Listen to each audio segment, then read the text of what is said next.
Join the Coven.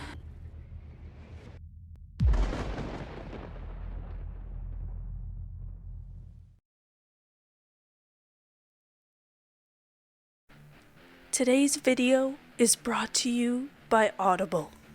Audible is offering my listeners a free audiobook with a 30-day trial membership. Just go to audibletrial.com/GothicRose and browse the unmatched selection of audio programs. Download a title for free and start listening. It's that easy. Just go to audibletrial.com/GothicRose to get started today. Every year, someone in my family receives a new curse. A story written by whackskellington. You would never know it to look at us. We eat, sleep, joke, argue, just like everyone else. People are adaptable, if anything. Behind it all, my family has kept a secret. One that has been gnawing away at us for generations. Every single one of us is cursed. Some more than others. Abby, my niece, is the least cursed of us all. She's only 12. Her time will come soon enough. Howard, my oldest brother, is the most cursed. He has always been a selfless man. And me? I fall somewhere in the middle. Our curses come yearly on the 10th of December, and we get to decide who among us will take them on. That's the extent of our control. My husband begged to take my place last year, but I declined. I could never let him do that. When we met and fell in love, he had no idea what he was getting into. I told him when he proposed. It just came flooding out of me that night by the lake while he knelt on one knee, ring in hand, staring at me in shock. I told him about the curses and their rules and how they were the reason for all of my eccentricities. If you break them, you have to be prepared to pay, and pay dearly. I told him I had considered breaking it off more than once. He wanted me anyway. I couldn't say no. Last year, as usual, the entire Adler family trickled to my parents' house on the 9th of December. Since inheriting it from my parents, Pi lived in their attic, only brought out to the living room when it was time. That's the name of the thing that gives us our curses. Pi. My great-great-grandpa called it that as a nickname when he was little, and it stuck. Its original name has been lost somewhere along the way. How my parents carry on day to day with it in the house, I don't know. Ollie and I made our way inside with our luggage, having arrived late due to a delayed flight. Everyone else sat quietly waiting. There were a few nods of greeting, a couple hugs, but the vibe as a whole was tense. In bed, Ollie leaned on his elbow and stared at me. I saw you talking to your sister and mom. They know who's going this time? I shook my head. No one does. We'll just play by ear tomorrow. He lay back down. It was only his second time, and being a very organized person, he hated how we didn't talk about what was going to happen or agree ahead of time which of us would take the curse. He never understood that we chose to put our heads in the sand 363 days a year. That's the only way we could cope. Some of us had curses we had to constantly be on the lookout for, things we had to avoid. He just didn't understand the stress of it all. Yet. Howard can't take on another one, he mused. Neither can your folks. I rolled my back to him, not wanting to get into it right now.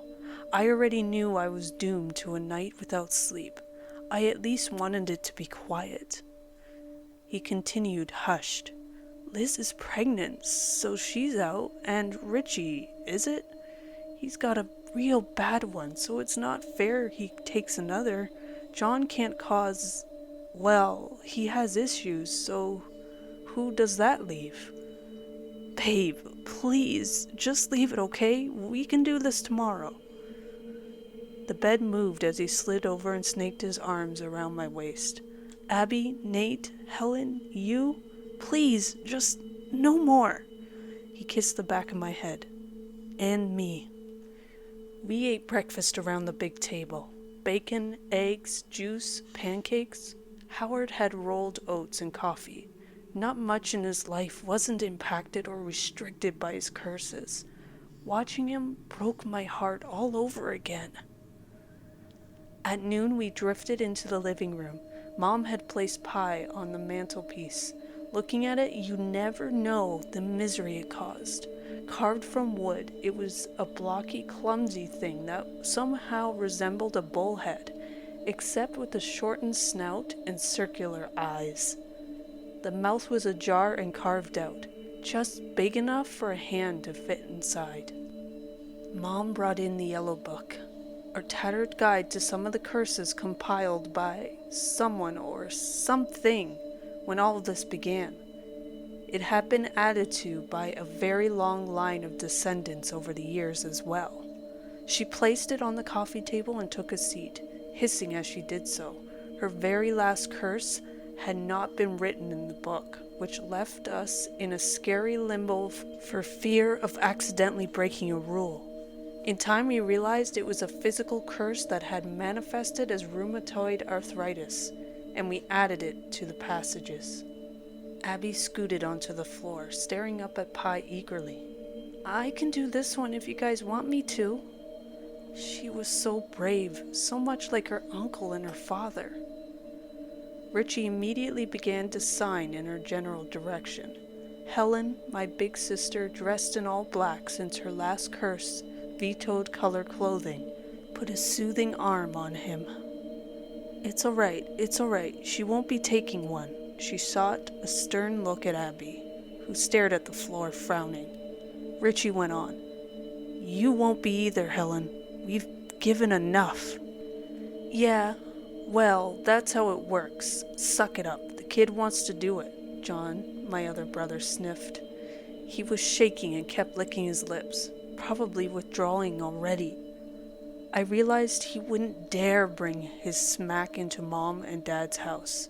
Hell, give it a few hours and he'd probably volunteer just so he could get it over and done with and go get his fix. Richie began signing some insulting things about John's life choices, and John sneered back. Hey now, Dad began, but interrupted himself with a coughing fit. This silenced everyone. He continued after getting a hold of himself. We don't fight. We make a decision, no more, no less. Got it? A mumble carried around the room. All right then. So, we know who can't take one on. Ollie glanced at me as Dad spoke, his expression grave. That means it's only a few of you. You know who you are. So, any hands? Dad stared at each of us pointedly. He was the no-nonsense, rip-the-band-aid off type all my life. I knew, though, that it was a front. Last night, I heard him pacing right up until sunrise, and there was no doubt in mind he had been doing it long before we arrived. The dark crevices under his eyes betrayed him. Howard held up a hand. Everyone stared at him surprised, yet not. I can take another. No, you cannot, mister, said Mom, her eyes immediately tearing up. I can take one more, at minimum. You know it. Howard, I said. He looked at me and smiled lopsidedly. Half of his face was heavily scarred, ever since he got the curse to burn some years ago. You're trying to steal the spotlight again? Well, I won't let you, you greedy jerk. He laughed, and then everyone was laughing. Then the laughter died down, and it was silent and heavy again. My baby sister, Liz, made circles on her growing belly with a fingertip. Nate seemed hypnotized by it, his eyes full of love.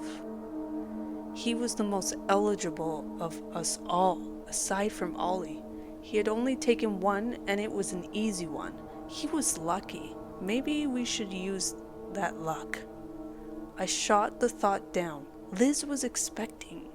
What if Nate got a bad one? A really bad one? Liz could quite possibly become a single mother. I meant what I said before, I spoke up. Sam, Ollie warned. I couldn't look at him. It's my turn. I want to take this one. Mom and Dad looked deeply saddened, but they did not argue. No one did. It had to be done. I stood, but Ollie stood quicker. I'll do it, he stated. Here, right? I just put my hand in here. He went for the gaping maw of the pie. I ran ahead of him, physically blocking him. Don't be stupid. I'm not. I know exactly what I'm doing. I'm taking it, all right? He tried to pass again, and I shoved him back. Sit down. He stared hard at me. He could overpower me, and I could tell he was considering it. You made me a promise, Oliver. I take my promises very seriously. I get to choose when you take one. Don't break this promise. Don't do that to me. His eyes faltered, and then all of a sudden he sat down and wilted into the sofa, eyes closed. John scoffed and wiped his nose, about to launch into some kind of rant. Dad shot him a look, and he immediately shut up. I turned and faced Pi. Circular eyes seemed to bore into me. I looked over my shoulder at Howard, his expression even and stoic, and what I needed to continue. I stepped forward, hand out flat, and slid it into the void. Instantly, a minor pain bloomed on the back of my hand, much like a pinch, and I snatched it back and immediately covered it with my other palm. My heart thumped like a racehorse. All eyes were on me, and I could barely stand it. Suddenly, the memory of Richie receiving his last curse invaded my mind. The panic, Helen screaming, the way he scratched at his eyes and mouth and tried to speak but couldn't, and tried to see but couldn't. Ollie scooted to the edge of the sofa. What is it? I took a deep breath and peered at my mark, small and black like an ink stain. It was the rough shape of a diamond.